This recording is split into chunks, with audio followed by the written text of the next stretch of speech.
I'm live. Hello. Can you guys hear me? Can you see me?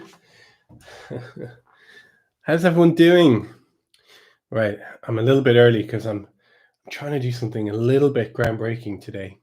I'm also going to go live on Instagram and TikTok. So I'm just figuring that out right now. But how's everyone doing? We all well? All set for the holidays? Hopefully, fingers crossed. Good. All right, bear with team. Let's figure this all out in real time. Hey, fantastic. Good stuff. Hi from Germany. Hello.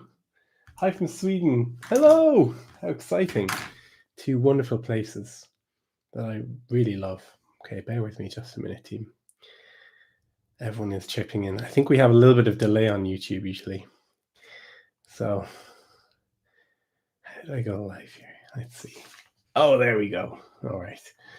Let's just flick this around. Thanks for your patience, everyone. Add a title. Bodhrán. That's a good one, isn't it?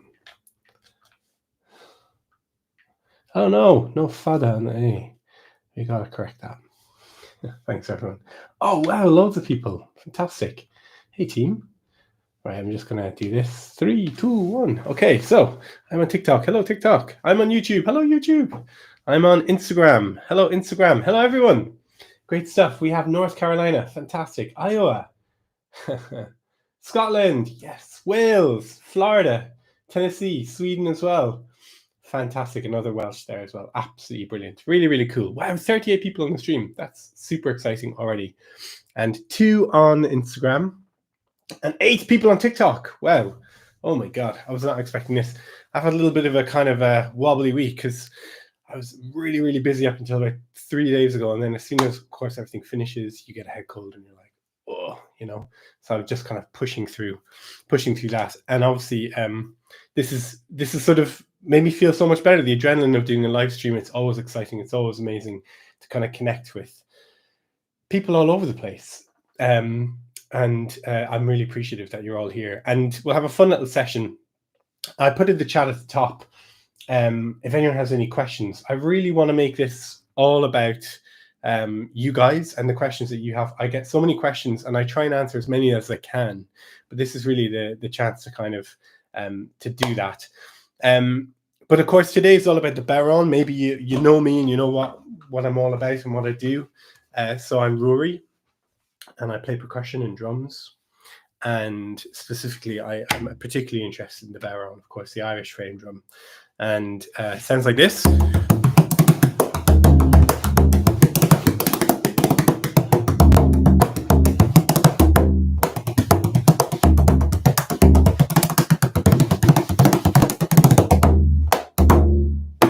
So this is the bodhrán. I love this instrument, and I've been making a documentary about this drum for the last couple of years as well, which I've been sharing on my YouTube channel. So I did have a couple of questions on that. I had a couple of questions on technical things, technical questions about bodhrán stuff. And then what I'm going to do is I'm going to share some patterns with you, so you can just enjoy the patterns, just kind of jam along.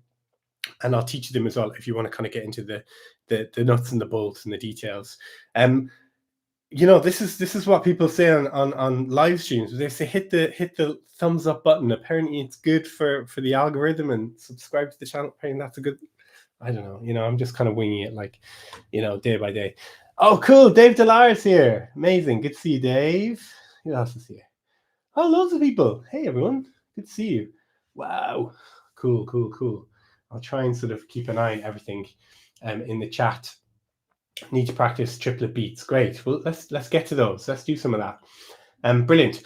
All right, team. So I will start a little bit of physical warm-up. I had one question about shoulder strain and shoulder injury and stuff like that. So one of the sort of things that I take very seriously as a player, not just on the bodhrán, but all percussion, is the importance of maintaining physical health in terms of your skeleton, in terms of your muscles. So always really good to just kind of take that part of the practice seriously.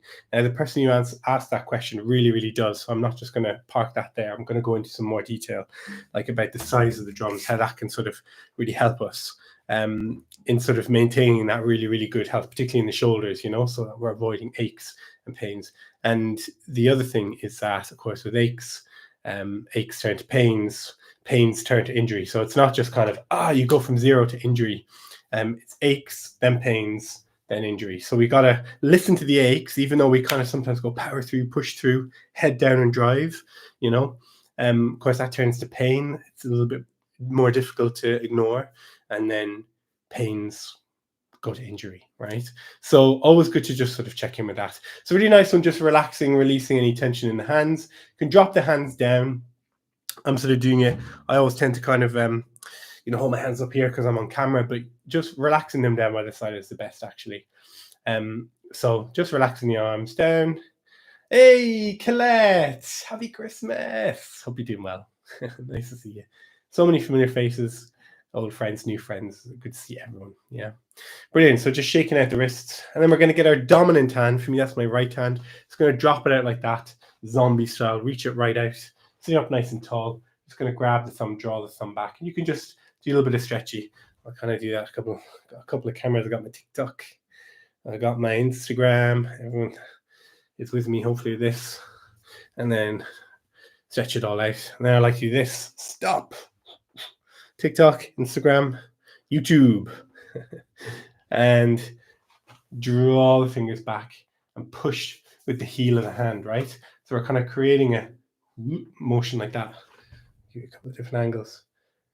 This stuff, I live by it. That's why I'm sharing it. So it's not just kind of, physical warm-up. Everyone do physical warm-up. These things are so powerful, so good to do. I do them all the time, even if I'm just sat at my computer editing, as I have been for the last 3 days on this fourth part of the bodhrán documentary. Sat, sometimes it's good, shake it out, get some stretches. So we're doing that on the dominant side, right? Really good. And then you can just stretch it all out. Give that shoulder a bit of a tap, roll it up, back, and down. Drop it down heavy, like dropping bags of groceries, or shopping, as we say over here. Up, back, and down. And just rolling through the shoulder a few times on that dominant side, yeah? And we do exactly the same thing with the opposite, yeah? So just relax the left side. For me, this is my left side. And we drop it out zombie, and we just draw the thumb back, yeah? Really nice. I'm going to try and get some questions. There's a lot of screens going on. Really good. I'm going to rush through this a little bit, and we do hand out like that. Hopefully my camera comes back in focus any second now. Any second now. Focus. No. Really good. All right. Stretch it out. And then you can draw the hand back, push with the heel of the hand. Give you guys a couple of different angles. Oh gosh. My camera just had a wobble. That should work. Hey, I'm kind of back, I think. Super. And then we're just rolling the shoulder up, back and down. Do we like these live streams? Are they good? Should I do more of them? I'm happy to do more. Roll the shoulder up, back and down, up and around, up and around, up and around, and shake it all out. Super. And then we're going to grab our drums, guys. We're going to grab our drums. For me, I'm holding it on the left-hand side. I'm on a really low stool here. Super low stool. Yeah? Little drum stool. I love these guys. They're so good because it means that between knee and hip socket, it's really flat. So the drum could just sit really nice and stable here, yeah? I'm thinking 4 points of contact as well when I'm doing this. Hey, hello from Liverpool. Fantastic. Hey, Catherine. Awesome stuff. Amazing. Cool. So many nice people saying hello. I love this. Hey, everyone. Cool. Hello, TikTok. Hello, Instagram. Hello, YouTube. All right. Focus. So 4 points of contact. Bodhrán is sitting on the left-hand side for me because I'm right-handed. Between knee and hip socket, first point of contact. Second, for me, rolling in the drum along the side of the body. Third, crux of the elbow, the rim of the drum. Yeah. Fourth, palm of the hand, pads of the fingers. This is how I hold the drum. I think of it as 4 points of contact. I like to think of the 4 points of contact. If I'm standing up, 3 points of contact. If I'm moving up into the open position, tip of my thumb is still connected. to the skin of the drum. You can see it there. Yeah. So still 4 points of contact, kind of, thereabouts, almost, yeah? Just the tip of the thumb. Now, this is a really good time to answer a question that I had earlier about shoulder strain, picking size of bodhrán. So this is a 15-inch bodhrán. This is probably perfect to me. See, as I drop it down on my knee and I roll it in towards my body. Now you can see this is where my armpit is. See, I like wearing big baggy shirts, but you can see that's where the top of my armpit is, right? Now that is almost just coming to the top of the drum there. See? So the drum fits very, very neatly in under my arm. Now if I have to get something a little bit bigger, let's see what I have up here.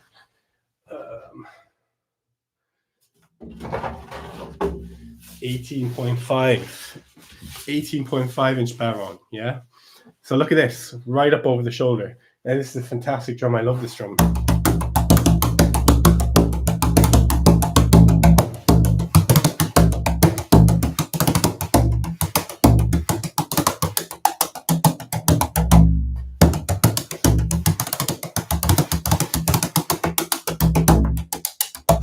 Love, love, love this drum. But of course, it's a very big drum. So I have to modify how I play and how I support the drum in relation to my body. Now, I'm kind of used to it. Been doing it for a long time. I have this drum probably 15 years at this point. This big 18.5 bodhrán, nearly 19 inches, right? Big, big drum. And I just have to modify how I hold it in relation to the body. Like when I'm moving up into the open position, instead of going up here, I'm moving my shoulder up and down. Yeah, I'm kind of moving back here. Certainly with a pop sound. I'm almost kind of in here, as opposed to up here, like when I'm playing the slightly smaller drums, you know? So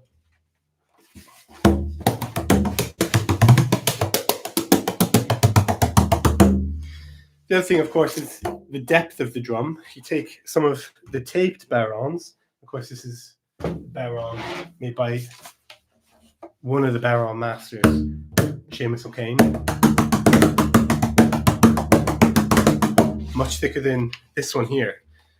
How do I do this? That kind of show it. Quite a bit thicker, 1 or 2 inches thicker. And some people like to have a cutout on the bodhrán. I kind of don't mind just modifying a little bit and just sort of like bringing my elbow up a little bit.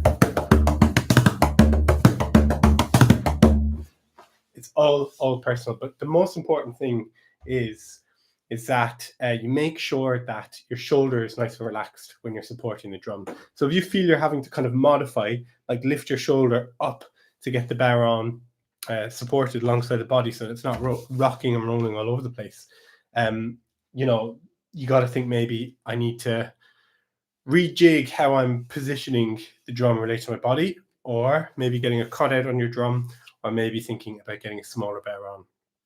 These are all sort of big questions, difficult questions. You know, what you have a drum, you really like it, but feels quite uncomfortable. Got to find a way through. Diameter in the Seamus O'Kane, that's a 15.5. But you know what, Gina, I'm going to measure it. See, this is the other thing that you can do, guys. Get a measuring tape, because the reality is that drums made out of wood. So this is actually 16, right? 16. Let's see if that's right. Yeah, bang on 16. Yeah, and then the actual playing surface of the drum is 15. Yeah, so you have a little bit of a curvature, and you know, it's always just good to kind of measure as well, because of course different pieces of wood, different, you know, molds, things like that, it can all be sort of slightly different. Not to say that makers are not, you know, telling you exactly what it is, but it's always good just to kind of measure and just get a sense. And also you can sort of measure from the inside, you know, from under your armpit down to your hip socket, and then get a sense, and then just relate to see what feels comfortable and all that kind of stuff. Yeah, so measurements really, really good, really helpful, but also just going on feel, you know, actually getting to an instrument, borrowing one off someone, a mate, a friend, teacher, whatever, and just trying it and seeing if it fits, you know, and it feels comfortable. Like this feels really comfortable to me.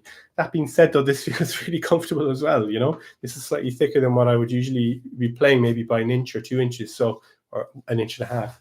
So it's really just about what feels comfortable. What else do I have? that's all for now. I'll kind of draw a few drums down later. By the end, they're going to be all over the place. But we'll get a little bit of playing done now, right? So I want to see that I get any questions. 11/8 example of 11/8. Yeah, absolutely. So like any extended time series. Whoa, loads of stuff on Instagram. Okay. Need a guy like Harry Potter One's guy to tell us which is best for us. That's a good idea. I actually don't know anything about Harry Potter, but maybe something that can help with that. What was I going to say? Oh yeah, 11/8 time. That's a great question. So as with all funny time signatures, extended time signatures, whatever you want to call them, always good to break it down to the lowest common denominator, 2s and 3s. So 11, we could do 1 2 1 2 3 1 2 3 1 2 3. What does that get us? 1 2 1 2 3 5 6 7 8 9 10 11. So 1 2 1 2 3 1 2 3 1 2 3 1 2 1 2 3 1 2 3 1 2 3. Feels a little bit boring. We could do 1 2 1 2 3. We do 1 2 3 1 2 1 2 3 1 2 3 4 1 2 3 1 2 1 2 3 1 2 3 1 2 3 1 2 5 1 2 3 6 7 8 9 10 11 12. Oh no, that doesn't work, does it? Okay. So that's the kind of the idea anyway. 1 2 1 2 3 1 2 1 2 3 10. Where can you add an extra one, make it 11? So it's more often than not going to come down to like 3 3s and a 2, you know. Sorry Dave, that kind of, hopefully that was sort of interesting. Maybe not, you can let me know later. All right. Cool. Hey Sheila, fantastic. Yes, I think I remember you from many years ago. Awesome. Thanks for checking in, Sheila. That's so cool. Savannah, Georgia. Amazing. Cool. I like the color better. Fantastic. Super duper. Isle of Skye bagpiping. Merry Christmas to you. Isle of Skye. How magic. Brilliant. Oh, hey Shirley. Good to see you. Afraid to use my barrel outside due to the weather. Oof, yeah, absolutely. That's a good question. It's cold and wet or very humid. Of course, the natural skins can sometimes completely wobble, and it can be a total nightmare. You just got to use your instinct, I'm afraid. The one that most often I think causes havoc is when that point around end of November, early December, certainly for us here in London, when everyone starts turning on their central heating or fan heaters and things like that. Very, very dry heat, which of course during a wet, cold winter, everyone wants to be nice and warm and dry. But skins, you know, goats aren't really conditioned to be in, you know, warm, dry conditions, you know. They're very certainly the goat skins and all of these bodhráns from goats in temperate areas. So the skins can often get very, very tight and can stretch if you don't sort of tune them down or get one of these little jobbies like a lot of my students have over here in London, indeed online or online on all over the place. You can get them everywhere. A little mister. Now, important to differentiate the sprayer from the mister. So a sprayer will kind of be like, you know, when you're spraying your worktop for cleaning, it kind of goes, kind of squirts out, you know, water or cleaning material. This just gives a little mist. Now I've got so many screens and stuff going on here. So I'm going to try and do it in CBC. It just does like a little mist, you know? Yeah, on yourself even, right? It doesn't kind of wet anything, but really, really good, particularly if you take your bodhrán out of the case and you want to play it straight away. Just a little bit of a mist on the front, you know, just one little spray or two little sprays. Really, really good thing to do, and just give it a second just to absorb. When you're misting as well, sometimes I like to mist the wood. You know, wood can get very dry as well. When it gets very dry, what happens? Contracts. When it gets moist, wet environments, like when I've been in South India, you know, expands, you know. So so this is all sort of top tips that might be helpful. Brilliant. Trying to scroll through some good questions. Buona festa from Italiano. Fantastic. Thank you, Chiara. Hope you're well. But demonstrate the galloping technique with the tap being down up. That's a great little way to jump into some playing, actually. So we'll go down, up, down, up, down, up, down, up, just to get ourselves going, get our hands moving. We'll just... And if you've got a bodhrán and you're going to join, that's fantastic. But if not, don't worry. Just have a little listen. Enjoy the good vibes. We've got quite a lot of people with us. Quite exciting. Thanks for checking in, everyone. Down, up, down, up, down, up, down, up. Really good. Down, up, down, up, down, up, down, up. And what we're going to do now is we're going to go to half speed, okay? So we're visualizing, we're audiating. That's when we hear rhythm and music in our head. We're hearing the half speed. Down, up, 5, 4, 3, and 2, and down, up. Here we go. Half speed. Now, just for fun, we're going to get the elbow going. Window wipers, yeah? Hopefully, y'all can hear me okay. Down, up, down, up. Now, we're going to switch the elbow off. We're going to focus on the wrist only. Down, up, down, up, down, up, down, up. Back to full speed. Down, up, down, up, down, up, down, up. Very good. 5 more. Give me 4. Relax the shoulders in 3. Relax the wrist in 2. And 1. Fantastic stuff, team. Now, really good question about the galloping technique. So galloping is kind of become a little bit synonymous with my bodhrán teaching online, which is really funny and brilliant, and I'm delighted about it. But galloping essentially just means galloping, 3 sounds, 3 syllables, 3 sounds. And the sticking that I use to that is quite specific, just in my teaching. But, you know, if you use galloping differently, that's totally cool too. You know, it's not patented or anything like that. It is literally a vocalization. But I know exactly what your question is, and it's a very good question, Elizabeth. Yeah. So, ga is a downstroke, chin to belly button, moving from the wrist. Le is an upstroke, and ping is what I call a flat stroke. And flat stroke is just like a downstroke. We're going from tip of the heart into the drum, finishing back at tip of the heart. Yes, we're going in and out. Yeah. So flat stroke, just like that. So down, up, flat, down, up, flat, down, up, flat, down, up, flat, down, up, flat, down, up, flat. Amazing. Hi from Brazil. That's so cool. Oh my gosh. I would just die to go to Brazil. That would be amazing. Brilliant. Ontario. Hey, Suzanne. Great stuff. Hopefully I'm catching everyone as you're popping in. Really, really nice. Wow, Anthony Kerr. Amazing. Old prof of mine. Wow, Anthony. Awesome. Great to see you, and I hope you're well. Super. Everyone is blazing it on Instagram. We're all doing well everywhere. TikTok even. 3 people on TikTok. God bless you. You're good people. All right. So this galloping, down, up, flat, down, up, flat, down, up, flat, down, up, flat. Just to kind of draw into that a little bit deeper, right? So the flat stroke is really just, we're really just catching that flat, because to do a double down, 2 full down strokes, it takes too much time. So very often when I'm teaching my absolute beginners, I won't even call it a flat stroke. I'll just say, do a double down, down, down.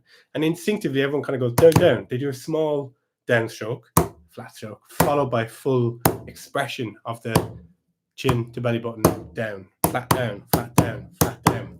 So something that you can do as well is just do that. Da, da, da, da, da, da, da, da, da, making sure to tap your foot on the full down stroke.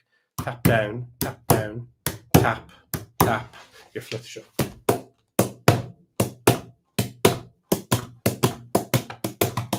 Then you can add in the upstroke, yeah? So I'm kind of jumping around a little bit with this down up flat thing. But again, foundation for jig pattern, yeah? Or a slip jig pattern, or a slide pattern, or any 6/8 pattern for that matter, do you know? So maybe a good thing for us to kind of do that now, just to kind of get into that movement. So we're going to count them. 1, 2, 3, 4, 5, 6. And the sticking will be down, up, flat, down, up, flat, down, up, flat, down, up, flat, up, flat, down, up, flat, down, up, flat, down, up, flat, down, up, flat, down, up, flat. And making sure that we're tapping our foot, if you like to do that. You don't have to. Here, tap, tap, tap, tap, tap, tap, tap, tap, tap, 1, 2, 3, 4, 5, 6. Now, in terms of building speed with that, metronome is your pal. Now, I know some people within traditional music say, hey, metronome's not a good thing. We don't work metronomic timing. It's like waves, it moves, the timing changes. Completely agree with that. Respect it and empathize with it. But if we're talking about actually training ourselves, like a marathon runner might train to run a marathon, or a gymnast trains to do backflips or whatever it might be, you have to have staircasing or steps on a ladder to get to that point. And the metronome is a great tool for doing that, because if you can start at this speed, down, up, flat, down, up, flat, maybe that's sort of like 50 BPM or whatever, quite slow. You can go to 51 tomorrow. You can do 52 the next day, 53 the next day. 50 days, you're going to be 100 BPM. You can start to build it up. And the reality is that by using that, it's a great way to build up your speed without aches, pains, injuries, any of that stuff. It takes time, it takes commitment, but that's what it's all about too. And you feel good if you do follow those kind of, I'm going to do it for 30 days. January is a great month to do that. Every day for 30 days. I'm going to work on my jigs, work on my sticking, work on my technique, whatever it might be, specific thing it might be. Yeah. Brilliant. Cool. Go bodhrán, Brazil. Amazing. Good stuff. After you finish playing them, do you loosen the skin of the instrument? Great question, San. Miyamoto. Never, unless I'm in a really, really hot place, like super hot, 35 degrees, very, very dry. But I don't think I've ever really done that, loosened it down. I try and tune the drum and then not fiddle around with it as much as possible. Because don't forget, the more you stretch natural goat skin, you stretch it out. When you're tightening it, you're loosening it. The more you do that, eventually what will happen is you stretch the skin. Now, that's not to say if it's a very good skin that you can get it reheaded. Should never really have to do that on a very good handcrafted drum, like one from Brendan or from Seamus. These skins, if you look after them, will go forever, I think, more or less. So never after I play. That being said, if you are in a hot country like Brazil, this is going to be a different scenario. Yeah, very high humidity depending on where you are in Brazil. Or maybe you're in one of the very temperate parts, the similar temperature to Ireland or England or Europe. Brilliant. Idaho, fantastic. Welcome, Idaho. Great to see Gary. Brisbane, wow, fantastic. High Peace. Brilliant. Loads of stuff. Was bodhrán playing different styles by the older generation or different areas? That's a great question. So this week I've been editing like crazy on the fourth part of my bodhrán documentary. So I've been sort of filming and producing and all of that for coming on 3 years now. And the fourth part is going to be all about style. So the first part was kind of like the origin question, where did it come from? And some of the early stuff kind of up until, I don't know, 1930-ish, looking at some of the archaeological information around where the drum might have come from, some primary sourcing. Second part was all about the kind of the bodhrán revolution, as I kind of label it, the middle of the 20th century. So we're talking the very late 1950s, turning into the 1960s. Sean O'Reilly being a very big part of that. And John B. Keane down in Listowel, his place Sive, the first time the kind of bodhrán, as we call it today, was called the bodhrán. Up to that point, very much kind of tambourine was the word used. Not tambourines in the kind of purest sense, like orchestral tambourine. It's kind of a drum quite similar to this with a few jingles, not exactly the same, but they called it a tambourine up until that point. Third part is all about the making, how making has evolved over the decades, particularly from the 1970s. And then the fourth and final part. The final part for now, because of course, like all of these stories, they're evolving and there's more information coming out all the time. And, it's something that I want to continue to cover and keep learning about and sharing through this medium. The fourth part is all about style, how the style has sort of evolved. Again, from 1950s, 60s, 70s, obviously the 80s as well, but then big time from the 1990s, things kind of have really sort of gone into turbo mode, like seventh gear, and have started evolving so quickly. And that's very interesting because that kind of reflects a whole kind of broader cultural question. You know, in Ireland, we had this thing called the Celtic Tiger. There was a big cultural revolution, a very motivated diaspora, you know, through river dance and Afro-Celt and all these incredible things that happened that created this sort of like turbo, like bodhrán injection. So we're going to kind of explore that in the fourth part. I'm deep in the edit at the moment, but some really, really interesting stuff is going to feature some iconic bodhrán players, not least Ronan O'Snodig, Tommy Hayes, Johnny Ringo McDonough, like and many others as well. So of course, it's very difficult to capture everyone and interview everyone. It's just me doing it, filming quite a lot of it with my brilliant DOP, Michelle Tofi, and producing it all myself. Obviously, with the great help of many brilliant bodhrán players, bodhrán makers, bodhrán enthusiasts, musicologists, and so on, who have been incredibly helpful.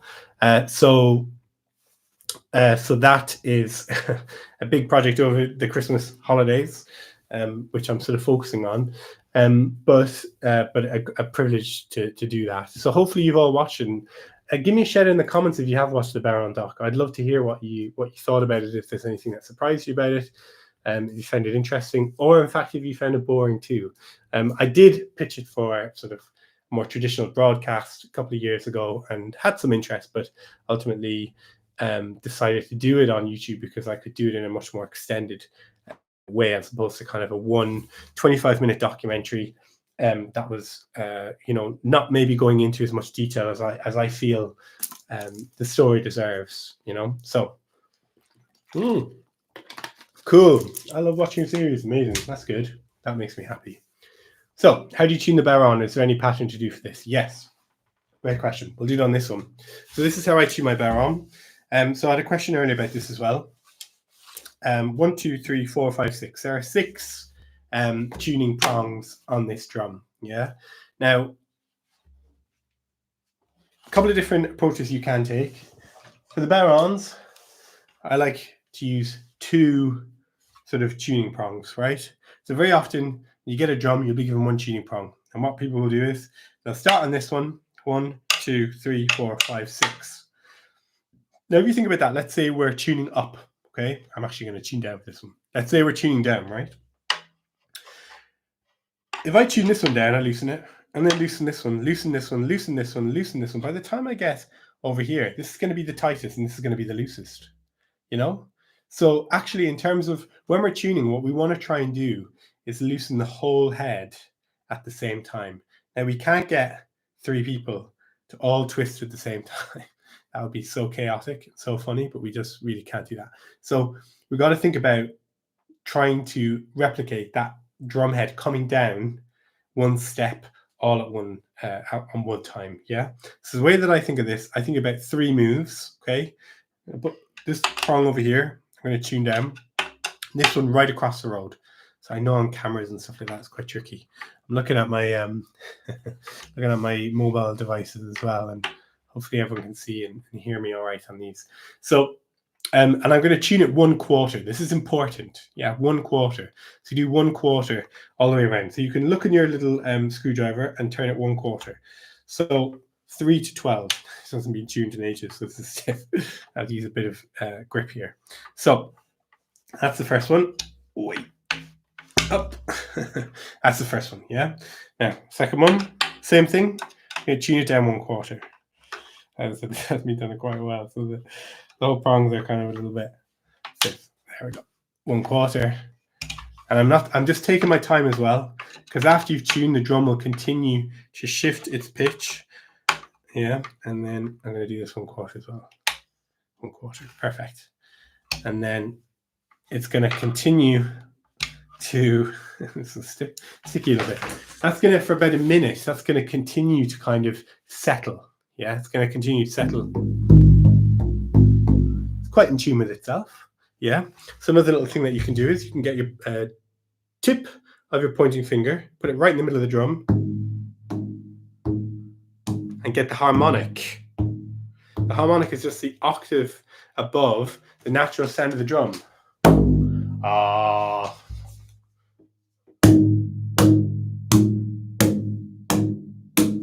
I do that with something a little bit heavier. So I don't know what's going through in this microphone, but hopefully you can kind of hear that that's roughly an octave, yeah? And they're all relatively even. So that's how I would tune. That's how I tune my drums. As I said, I try and do them as little as possible, because the more you stretch, the more that you tune, the more that you stretch the skin. And a little bit of moisture sometimes can be the trick, you know, just softening the sound. Or even if you need to tune kind of like one step down, just a little bit of moisture, yeah. So just seeing here, can't back onto the link above for the course, Nora applied for you. Huh, that's odd, Nora. Email rory.studio@gmail.com, because I have not seen that email and haven't had that problem either, actually. So please do send me a message. From Poland, fantastic. Hello, that's great to have you with us. Super. Hopefully that's kind of helpful, and sort of gives you an insight into the tuning, into the size of the drums. Different skins will need different tuning. Something very thick, like this is, where is it? Here we go. This is a really amazing skin. This is a drum made in very much in the same style as Charlie Byrne. If you've seen the third part of my documentary, a wonderful Charlie Byrne maker, very iconic maker in the 70s, 80s, and 90s. Indeed, into the noughties, quite frankly. You know, he was still making drums. But this is actually a deer skin, very, very thick deer skin. This is like hard leather, and made by a fantastic maker called Shawnee McGrath. And this is a lovely drum.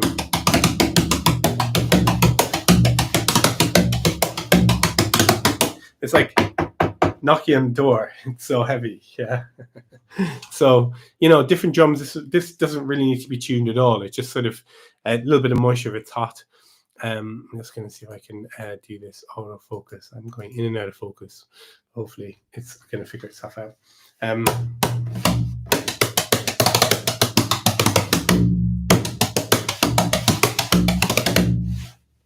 as well, worth noting that the thicker skins like this don't need as much pushing pressure with the tonal hand. The tonal hand acts more as a kind of dampening different sounds, different.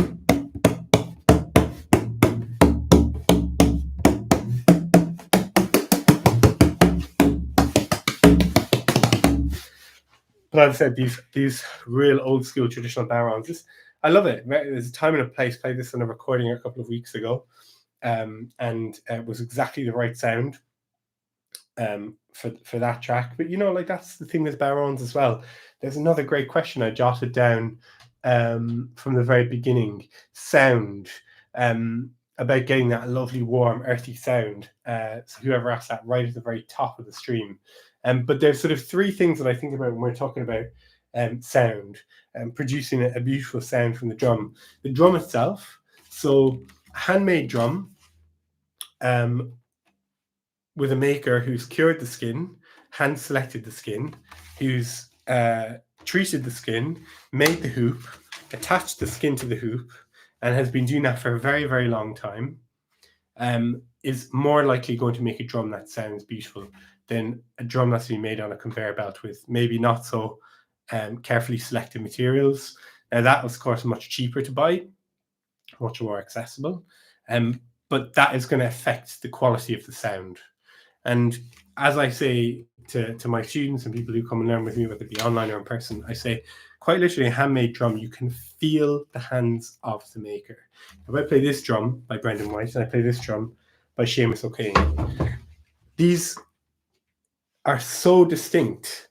There's such a distinction in the sounds just between these two drums, and it's a wonderful, wonderful thing that from playing a handcrafted instrument, you know, it's a very unique thing as opposed to a commercially produced instrument using mass-produced materials like skins that have been treated with loads of chemicals and are produced almost kind of like pages on a photocopier. And so that is the first thing to think about sound. Now, I know that's kind of feels like a bit of a cop-out, so I'm not going to just stop there, okay? The second thing about sound on bodhrán, as I see it, is the stick that you use. This is the other thing. Now, to get that low, heavy, weighty, earthy sound, you need to have a tipper that has weight in it. This is just my view. This is just my kind of approach. So anything that I say is just, something that I believe. I'm not saying it as, Bible factor or whatever that expression is, but something that's heavier is going to give you a much more weighty sound. Now, I make loads of tippers myself. I sell tippers as well on my website. The tippers that I sell on my website are the ones that I use for probably 80 to 90% of all the playing that I do. So I've got hot rod. I've got a couple of them here. This is my cherry one. I particularly like this one at the moment. It's kind of a bit manky. It's been used a lot. And this has got quite a lot of articulation. It's heavier than just a regular piece of stick. And then, sorry, that was my cool rod. And then I've got my hot rod, kind of standard, almost like if you're a drummer, percussionist, a hot rod like this. Yeah. So I love these tippers. So if I'm playing something like this drum, a very thick skin drum, I'll actually go a bit heavier. I've got my super hot rod, yeah, where I've got a big chunky thing. You see the way I've got a bit of crunch in it as well? There's wadding on the inside, yeah.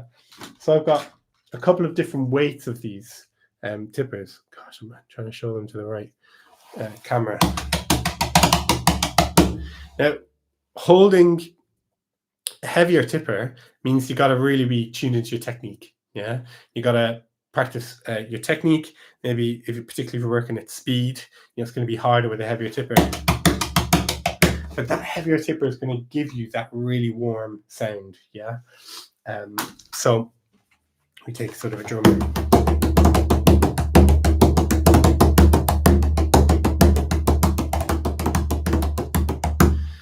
So the weight of the tipper is really important. Now, often a lot of tippers, and of course, this is all style, and style is totally subjective. Some people, I use the example of the Mona Lisa and Tracy Emin, two very interesting pieces of art. Some people love one, hate the other. Some people like both, some people like neither. It's taste, it's interpretation. So this is just personal taste, okay? Now, take a very thin tipper like this.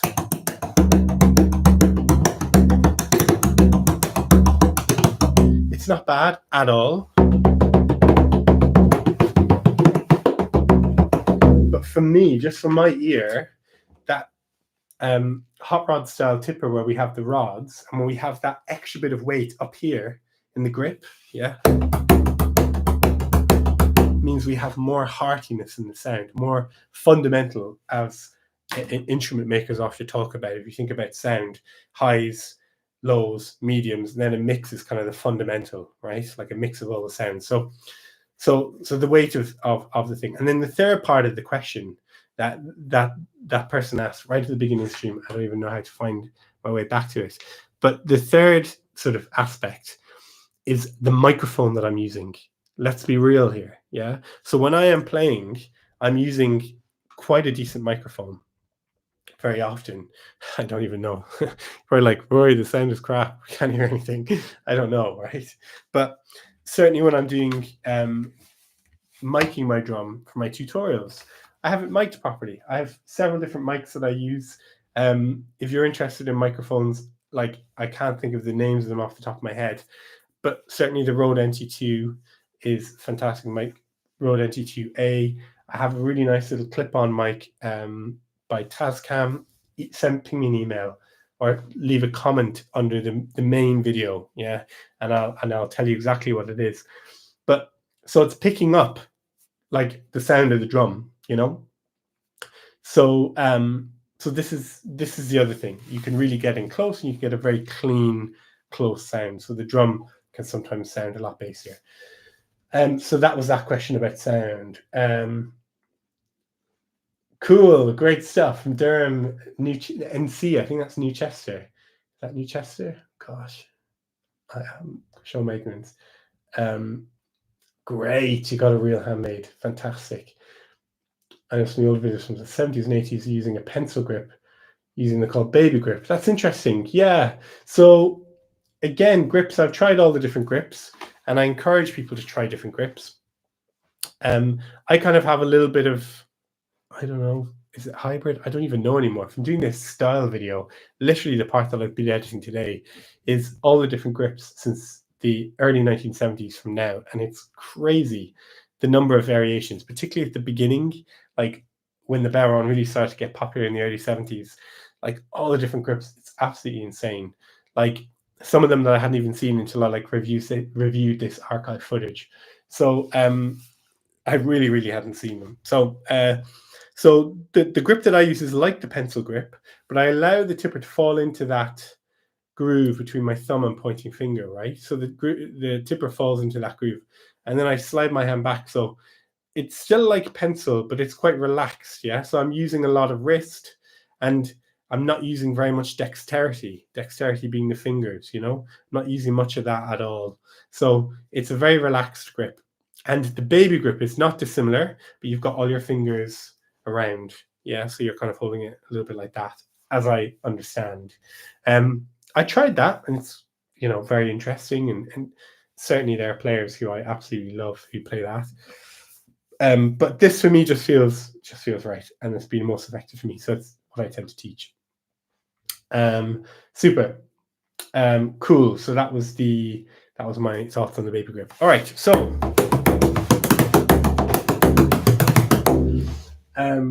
love to see you play something larger than 18 sometimes. Yeah. I absolutely love the bigger drums. Since making this doc as well and seeing, like, particularly I don't know if you saw in the third part of the documentary, but Charlie Byrne says, this is a 19-inch bodhrán. And he says, I didn't even steam that to turn it. So it was so big that he didn't actually need to steam the wood in order to turn it. I thought, oh my God, I wonder where that drum is today. Because that was 1990 that archive footage was filmed. So, you know, 32 years ago, you know, that drum could still be somewhere. Hopefully being protected, but I just saw a 19-inch. That's so interesting. I'd love to just play that and get a feel for what that sounds like and what you can do in terms of the skin. But I think this is an 18.5 or 18.75. This is absolutely the biggest, and it is very big. So, oh, I've got 21 messages on TikTok. That's wild. Oh, people want to do a TikTok battle. No, I don't think so. I think we're good. Thank you, though. Okay. Triplets, whether played at the bottom or the top of the kipping tipper. I like kipping too. It's nice to hear that word. Absolutely. So, two kind of main sort of grips. We have sort of a top end grip where we're using just the tip of the pencil, let's call it, yeah, to create triplets.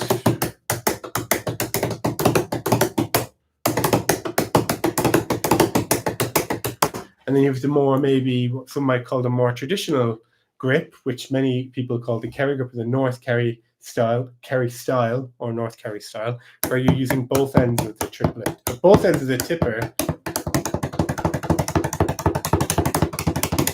to create triplets. Common triplets where they play with the bottom and the top end. I think be able to do both of them and choose when you use. If you're playing a more traditional tune, more traditional setting, more traditional session, yeah, using a double-ended triplet is really nice. If you're doing something, your own projects, you're recording dance music, whatever it might be, you know, or just even more contemporary, trendy trad. Someone mentioned it to me in an interview some time ago. You know, something a little bit more contemporary. Absolutely use the single-ended. Just, you know, using our ears, listening to what the music needs and responding accordingly. I love the old boom sounds. Better not to use a mic. Cool. Has anyone seen that video of the massive bodhrán 2005, 2006 World Champs? No, please send it to me if you have. Real hornpipe jigs. Okay, I'll touch on that quickly. And then I'm going to teach you guys a few patterns. And then I'm going to go and line a darkroom for a while. Yeah. Okay, so reels for beats in a round or in a bar, however you want to think about it. 4 sounds on each beat. 1, 2, 3, 4, 2, 2, 3, 4, 3, 2, 3, 4, 4, 2, 3, 4. Piccadilly, Piccadilly, Piccadilly, Piccadilly. 1, 2, 3, 4. So that's your reel. Jig, 6 quick beats that go round and round. 1, 2, 3, 4, 5, 6. 1, 2, 3, 4, 5, 6. Down, up, flat, down, up, flat, down, up, flat, down, up, flat. This is my fundamental jig pattern. Yeah, down, up, flat, down, up, flat, down, up, flat, down, up, flat, down, up, flat, down, up, flat, down, up, flat, down, up, flat. That's your jig. Hornpipes. Hornpipes, I like to think of them as a kind of a cross between jigs and reels. Yeah, you got the 4 solid beats of the reel, but you've got more of a feel of the jig. Yeah, so the most important thing with the hornpipe is think of heavy down, lazy up, and 2 and 3 and 4 and 1 and 2 and 3 and 4 and 1 and 2 and 3 and 4 and 1 and 3 and 4 and 1 and 2 and 3 and 4 and 1. Now the thing, like with shuffle in jazz, or in fact any swing in jazz, the hornpipe can be very compact, it can be very lazy. So sometimes it can be more like triplets. 1, 2, 3, 1, 2, 3, 1, 2, 3, 1, 2, 3, 2, 3, 4. Or it can be really a lot heavier, or compact is the triplet one. It can be lazier. Let's call it lazy. We're leaning towards 16th notes or semiquavers or Piccadilly, Piccadilly, Piccadilly, Piccadilly. 1 and 2 and 3 and 4 and 1 and 2 and 3 and 4 and 1 and 2 and 3 and 4 and done. So got to be able to listen, use our ears and hornpipes, and really sort of tune in. It's almost like a radio frequency to capture where the feel is so that we can match it. And our job is to match, unless we've been given strict orders to change, to enforce, the feel of the hornpipe. But 99% of the time we are matching. We're matching the feel of the music, and we're supporting, we're backing up, we're, reinforcing, as opposed to changing. And that's kind of just a good little mindset to have as well. Guys, how's everyone doing? 50 minutes in, this is crazy. Hopefully this is helpful. Let me know what you think of these. If you want me to do more of them, I really enjoy doing them, to be honest with you. And happy to answer as many questions. But do hit the thumbs up button. We're at 32. Let's get it to 33. Who's giving me a 33? See what we can do. It's good. Apparently it's helpful for YouTube and all that. And how are we doing on Insta? Oh, wow. I'm missing so many things. Oh, guys. Sorry about that. No brushes tippers. Are they evil? Huh? Instagram. Yeah. Thanks, Madeline. Cool. Seeing you on Instagram there. Amazing. Cool. All right. And on TikTok. Hey, TikTok is still here. Fantastic. We got one person on TikTok. You got to try these things. Who knows what's going to happen? All right. Cool. Do you have any slide rhythms? Yeah, slide 12/8 times. Very helpful. Cool, Dottie. Yeah, that's a good question. That's a good. Do I have any slide rhythms? I mean, technically, you can just double up a jig, or think about a 2-bar jig pattern. Remember, guys, as well, when we're interpreting or coming up with patterns, we follow the melody of the tune. So if you're thinking, what would be a good pattern to this tune? Listen to it. Round and round and round and round, and get to know it. Sing it in your head. Feel where the pushes are, where the pulls are, and think, I'm going to play it really straight this time, and I'm going to listen to it. Now that I know the tune, I'm going to play it really straight in my hand. I'm going to feel where it needs longs, where it needs shorts, where it needs ups and downs, and then start to build out your pattern. Experiment, write things down if that's helpful, or just use your ear. Really, really good. Also, just to kind of respond in real time and get used to listening. Yeah. So Anthony, who's here earlier, amazing jazz vibraphone player, king of improvisation, it's free flow. It's like the bit where you jump out of the airplane, you're just about to pull the parachute. Yeah. And you're just kind of in free flow, right? And you only get better at that through practice and through repetition, mindful repetition. So listen to the tunes, hear what they need, jot things down, try things out, get your little recorder on your iPhone, record the little patterns that you like, and you'll start to build your own little repertoire of tunes. Certainly that's what I recommend to all my students. Obviously in my lessons, my classes, I teach patterns that work with different tunes, and my students go away, work on them, and then develop their own. And of course, that's what it's all about. It's all oral transmission. That's what the tradition is, yeah. And most drumming traditions from around the world. Scotland, amazing. Fossil, wow, fantastic name. Fantastic, thanks, Fossil. Yeah, do I ever play with just my hands and my fingers without tipper?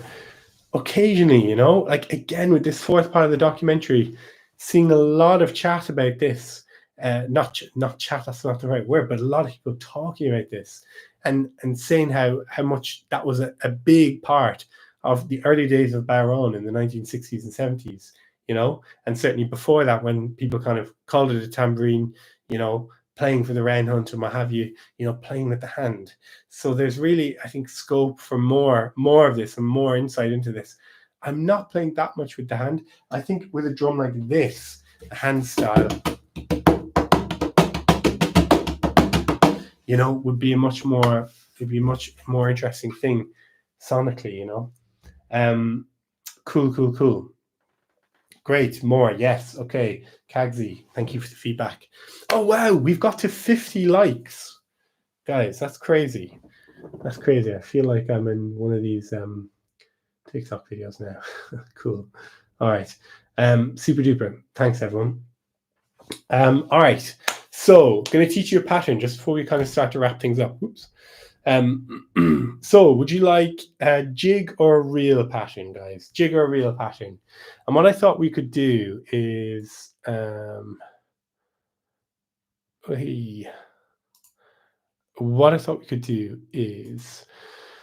could teach you a pattern. I put a little reel on my hey Anthony, amazing. Thank you for everything.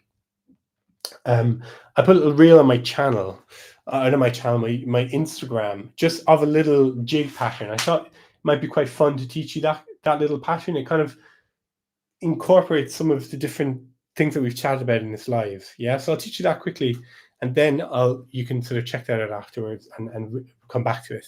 It's a 4-bar pattern, so this will actually work really nicely. It could work very nicely with the slide. I say that with the caveat that depends on the tune, so maybe you can follow. You can send me through that tune after, ping me a message or something, and I can have a little listen. But it sounds like this.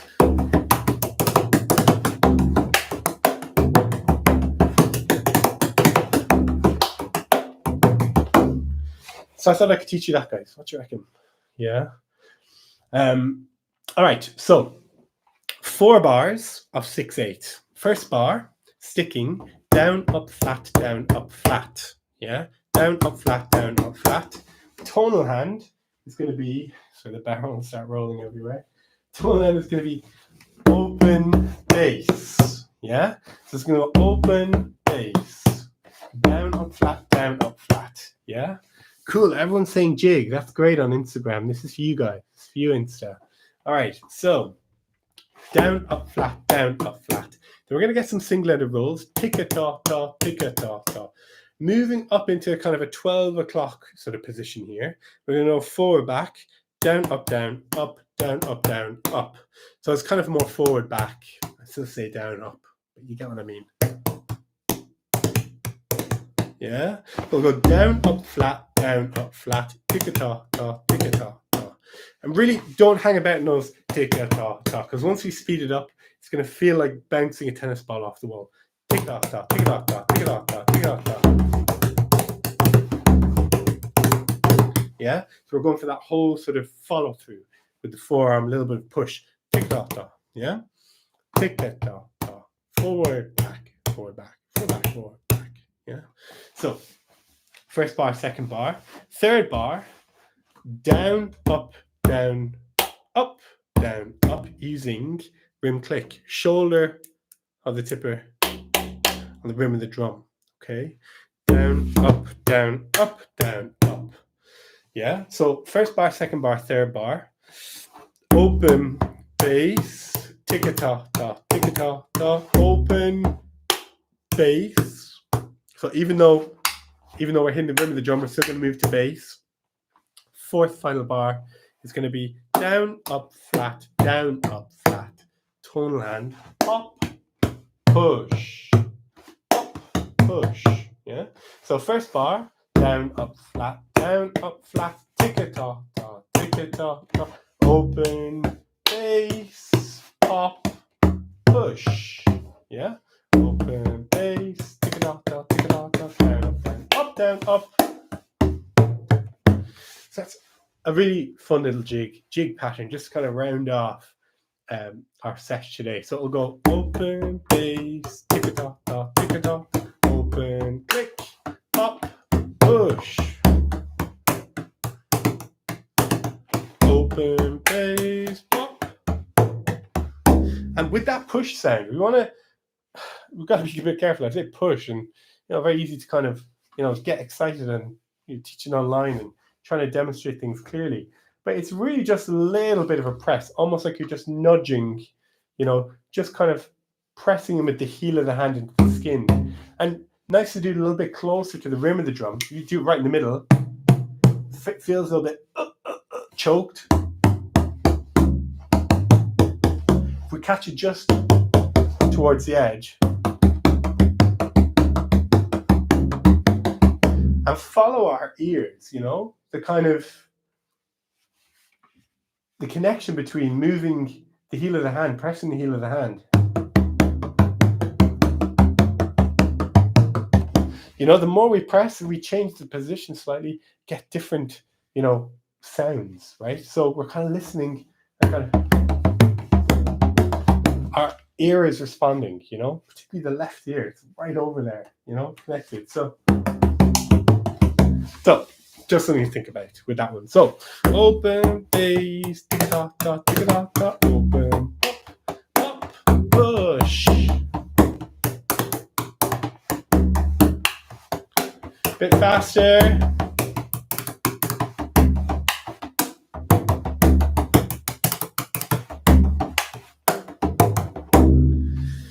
Nat team, that is an hour. My God, that's gone quickly. Very, very, very lovely to have you all on board for this. This has been magic. And wishing you all a wonderful Christmas if you do Christmas, wonderful festive break if you do that, whatever you do at this time of the year, solstice celebrations, whatever it might be, enjoy it. Keep the drums warm, get playing, make some music, make a bit of a racket. And just thanks for checking in. It's been so lovely. Hopefully I get to kind of go through the comments properly and thank you all properly. But do keep an eye on the channel, my YouTube channel, for the bodhrán docs. They're coming your way. Share them with your pals. I would love people just to kind of connect with this tradition and get to know it and meet all the makers and the players who've kind of built it, over the decades. And any questions, do slap them on the video. I'll leave this live stream up, I suppose, for a little while. I think I can do that. Kind of winging it here. But we are finished for today. Thanks, everyone. Thank you all. Everyone is commenting. It's so lovely. Thank you, everyone. There's so many people. It's really, really lovely. So thank you all. And let's do it again. Let's do it in January, shall we? Be a good plan. All right, team. Bye-bye, Instagram. Bye-bye, YouTube. Bye, TikTok. Till the next time. See you guys. Bye-bye.